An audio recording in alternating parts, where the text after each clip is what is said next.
Hello, and welcome back to the Egyptian History Podcast, episode 45, Crushing Our Enemies, in which Senuseret III launches his largest campaign into Nubia, and the Egyptians practice some fascinating rituals to curse and weaken their foes. This episode is sponsored by Scott from Denver. Thank you, Scott, for your support. As always, wherever you may be listening, please enjoy the show.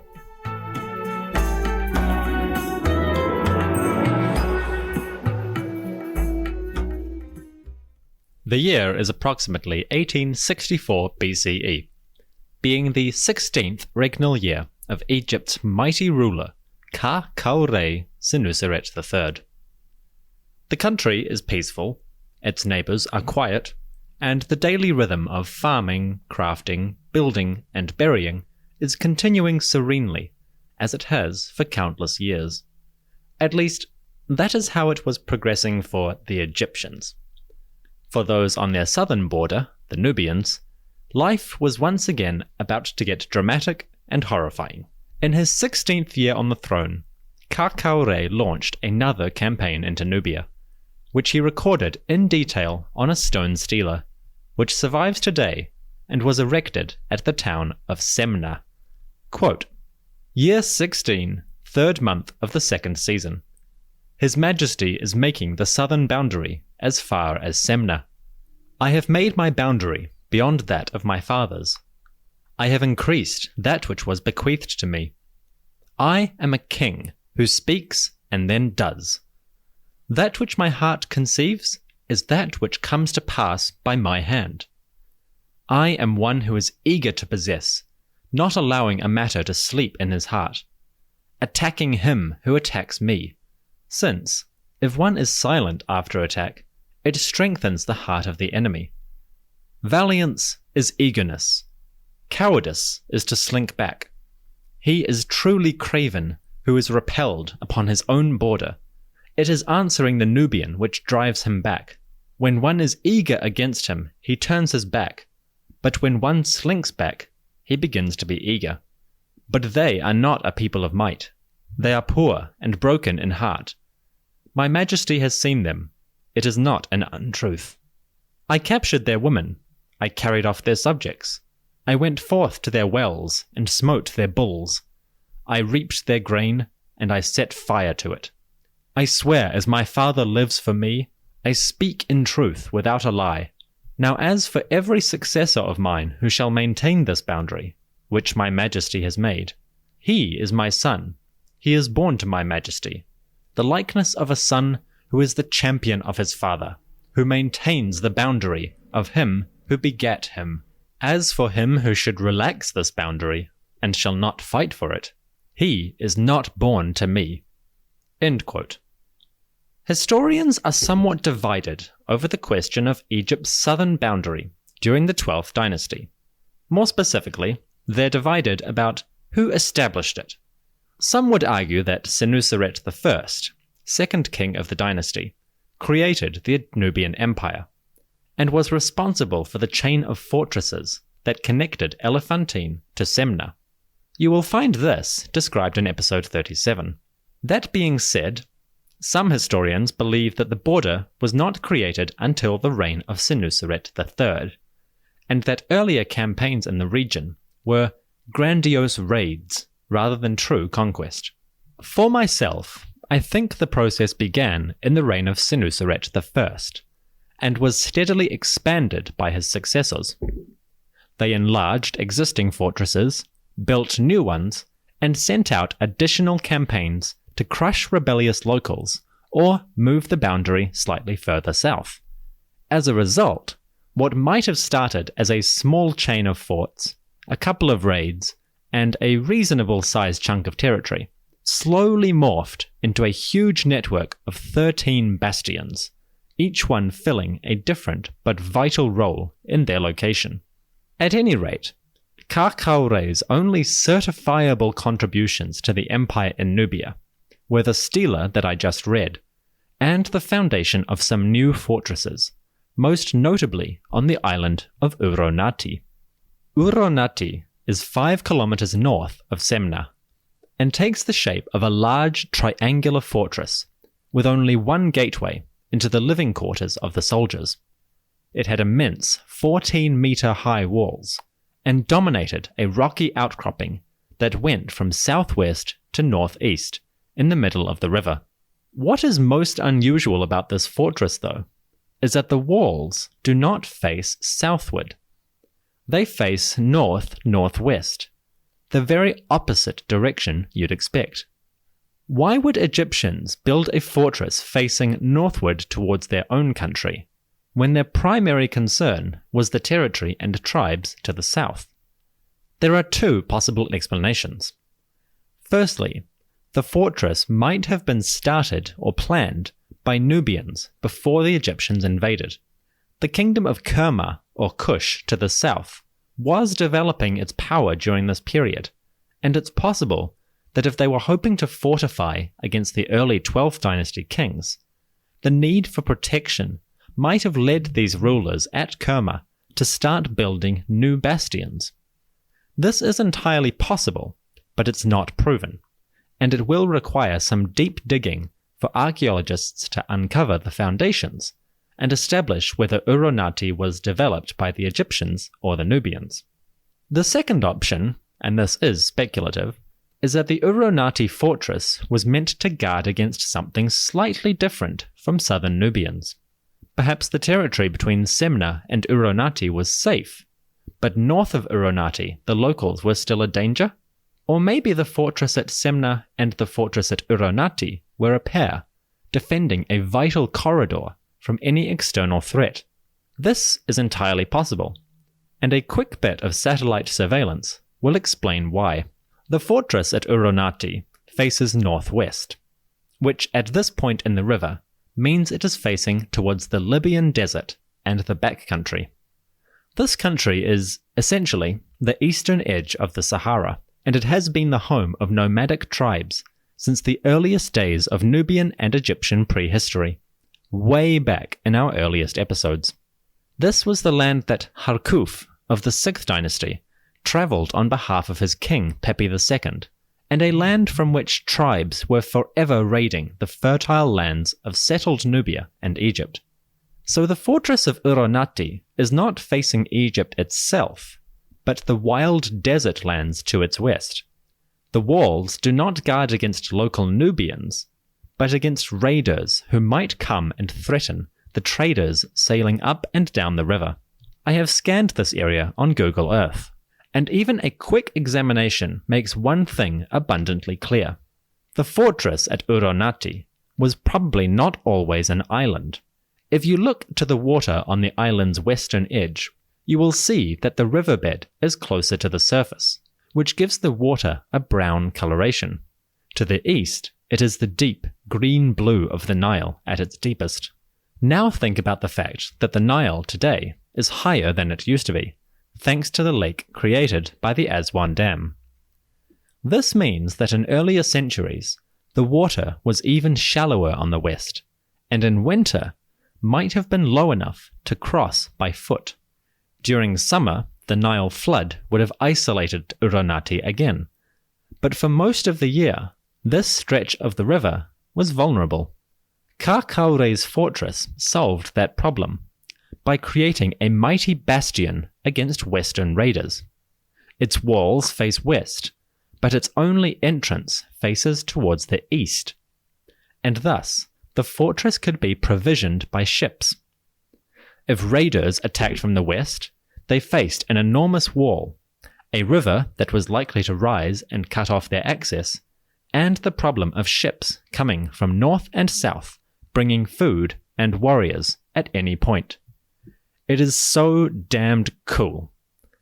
It's like the Mont Saint-Michel in Normandy, mixed with Dragonstone from Game of Thrones, mixed with Egyptian ingenuity, and I love it.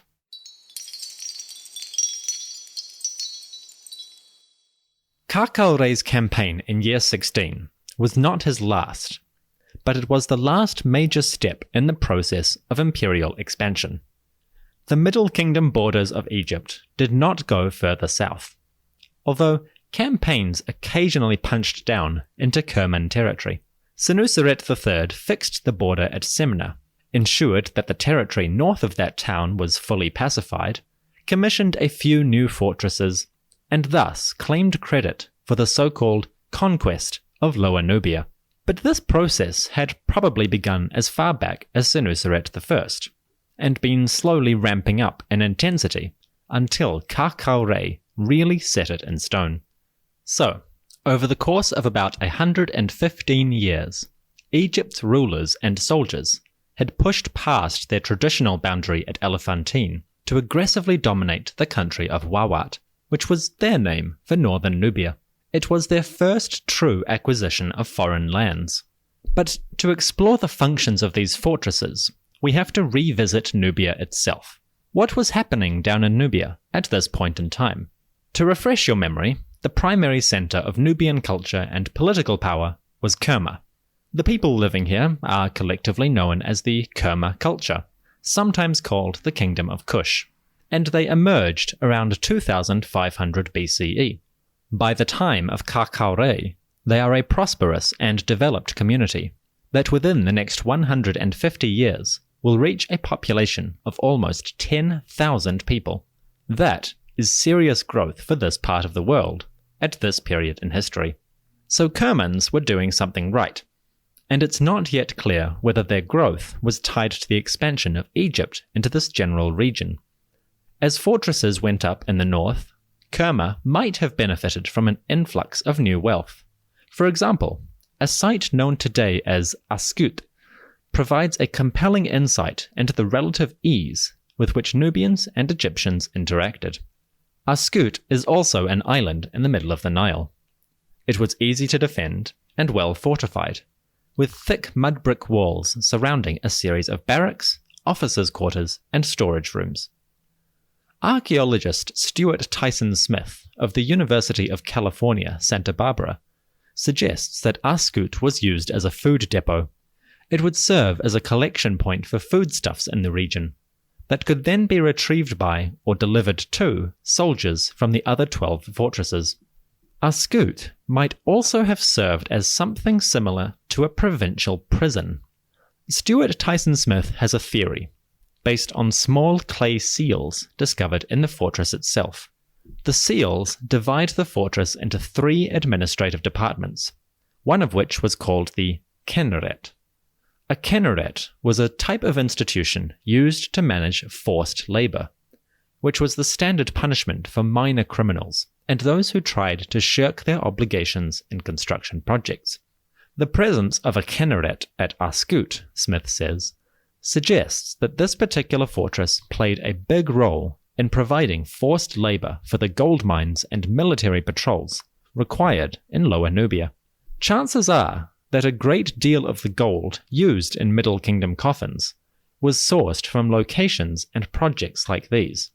It's not the nicest historical fact about Egypt, but there it is. Convict labor made for good returns. Other fortresses in the area might have filled complementary functions. Semna, for instance, acted as a trade bastion and a guard against Nubian riverboats. You see, when Kha-kau-re campaigned in Nubia during year 8 of his reign, he made specific instructions for the region of Semna and how it would govern the local territory. As part of this earlier campaign, the king had decreed that no Nubian ship or boat would travel north of the Semna fortress. Nubians themselves were allowed to trade north, but to do so, they would have to switch to an Egyptian boat, or sell their goods at Semna for shipping downstream. It's a very interesting example of early Egyptian attempts to control trade, which probably had very lucrative benefits for the Egyptian soldiers. By building their own riverboats, the soldiers could make a living taking Nubian traders north of Semna, and probably taking a cut of the profits. Did the king also take a cut of this trade? Well, this isn't clear, and I would hesitate to assume that his government was able to do so. The king resided at Ichitawi, approximately 900 kilometers to the north, or 600 miles as the crow flies. His ability to directly influence matters down in Semna was probably limited, This isn't to say that local officials, like the commander of the fortress, didn't take a cut in the king's name, but I would be very surprised if much of this found its way north to the capital. After all, the king was interested in 3 things above all: gold, captives for building projects, and the enhancement of his personal glory through conquest. By year 16, he had the first 2 in spades, but the third was not quite complete. Sure, there was glory to be had in a victory over Nubians, but plenty of Egyptian kings had gone south for that particular purpose. If Kha-kau-re wanted to truly excel, he had to go somewhere else, and for this reason, he also launched a campaign into Palestine.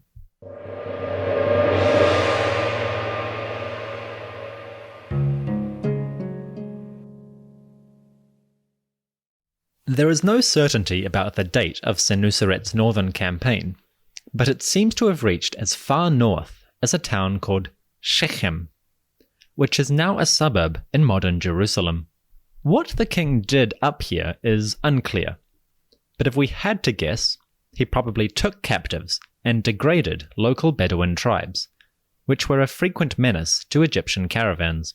There wasn't much gold to be had in Palestine, although the treasures of Amenemhat II, back in episode 39, show how skilled the locals were at working with silver and copper.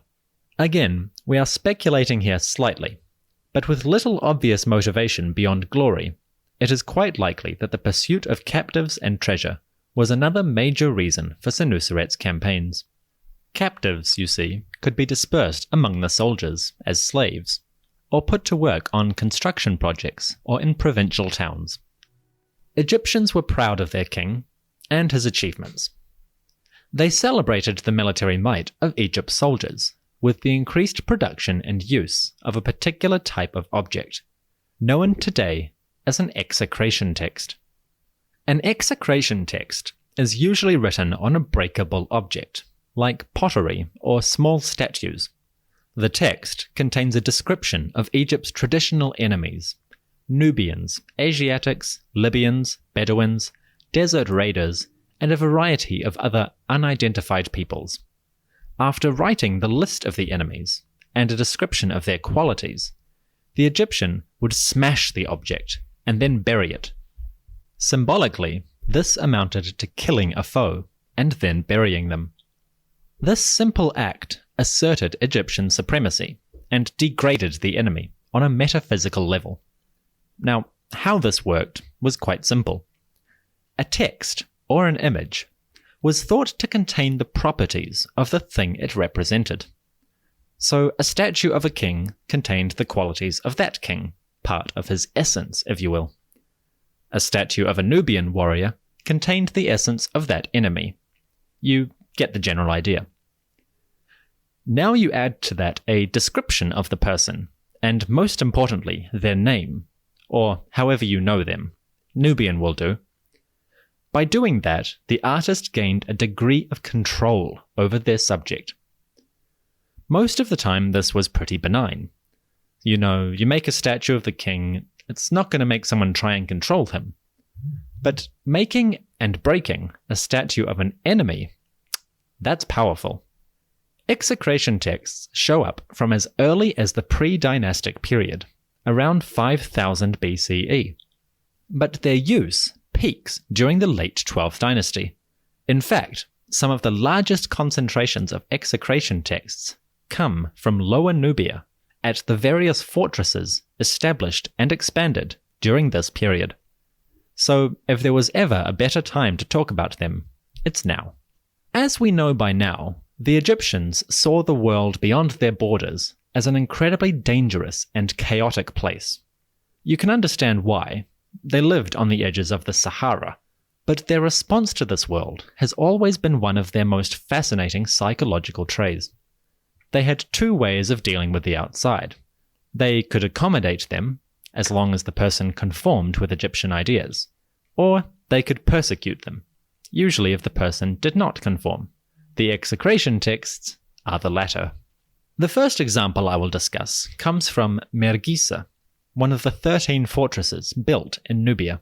Here, execration texts were found on statues and pottery, broken up and buried in pits that survived undisturbed until their discovery by archaeologists. The texts are pretty formulaic, so here is a typical example, in which an Egyptian has listed his foes, both human and abstract, which he wishes to banish and destroy.